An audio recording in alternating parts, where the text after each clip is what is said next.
اسلام آباد کی صبح ہمیشہ کچھ الگ سی ہوتی ہے۔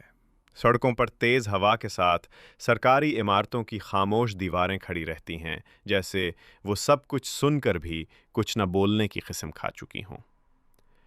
آج انہی دیواروں کے بیچ سے ایک خبر نکلی۔ ایس پی عدیل اکبر نے خودکشی کر لی۔ یہ خبر سن کر میرے دل پر جیسے کسی نے بوجھ رکھ دیا۔ فوراً ایک پرانا دوست یاد آیا۔ وہ بھی اسلام آباد میں اسی عہدے پر فائز ہے۔ فون اٹھایا، دل دھڑکنے لگا، مگر اس نے فون نہیں اٹھایا۔ لمحہ بھر کو دل نے وہی اندیشہ دہرایا، کہیں وہ بھی اس اندھیری راہ پر تو نہیں چل پڑا۔ میں جانتا ہوں وہ ڈپریشن میں مبتلا ہے۔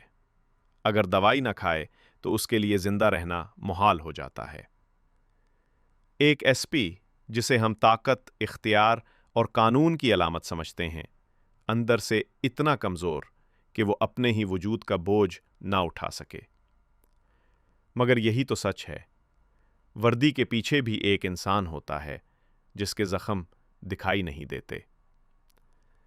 یہ بیماری اب پولیس افسران اور بیوروکریسی میں تیزی سے پھیل رہی ہے۔ میرے جتنے جاننے والے افسران ہیں ان میں سے آدھے سے زیادہ ڈپریشن کے شکار ہیں۔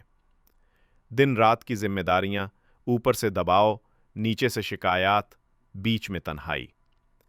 زندگی جیسے کسی فولادی فریم میں قید ہو جائے جہاں سانس لینا بھی نظم کا حصہ لگے۔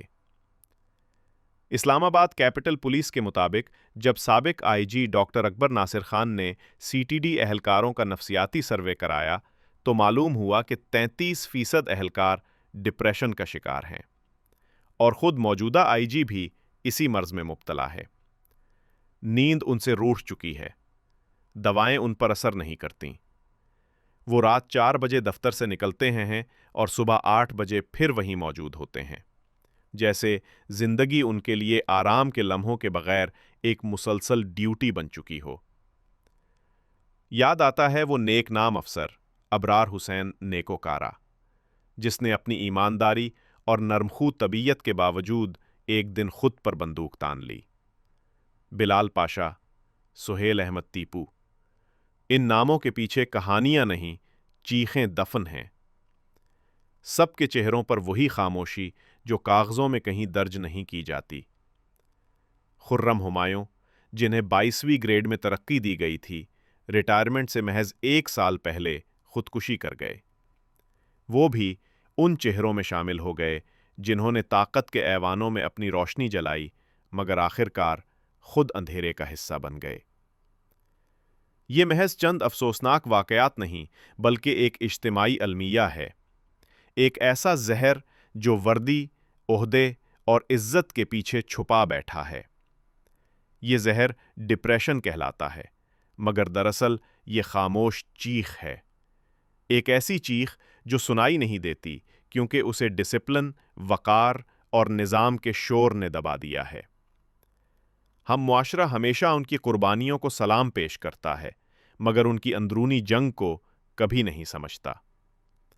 ہم ان کے لیے میڈلز بناتے ہیں، مگر ان کے لیے ہمدردی کے چند لمحے نہیں رکھتے۔ شاید وقت آ گیا ہے کہ ہم ان وردیوں کے پیچھے جھانک کر دیکھیں، ان آنکھوں میں وہ نیند ڈھونڈیں جو گولیوں اور فائلوں کے بیچ کہیں کھو گئی۔ شاید وقت آ گیا ہے کہ ہم مان لیں، کبھی کبھی سب سے بہادر چہرے وہ ہوتے ہیں جو خاموشی سے ٹوٹ جاتے ہیں۔ اور اس سب کی ایک ہی وجہ ہے کہ موجودہ نظام میں وہ قانون کے مطابق کچھ بھی نہیں کر پاتے۔ جس افسر نے بھی قانون پر چلنے کی کوشش کی اسے اویسدی بنا دیا گیا۔ اس وقت سیکٹروں افسران او ایس ڈی بن کر گھروں میں بیٹھے ہوئے ہیں۔ افسران اے سی آر خراب کرا دی گئیں، ان کی پروموشن روک دی گئی۔ جب قانون پر عمل کرانے والوں کے ساتھ ایسی لاقانونیت ہو گئی تو خود کشیاں ہی کریں گے۔ جونیئرز کا سینئر کے اوپر لگا کر ان کی توہین کرائی جاتی ہے۔ پتہ نہیں کیا کیا ہو رہا ہے افسران کے ساتھ۔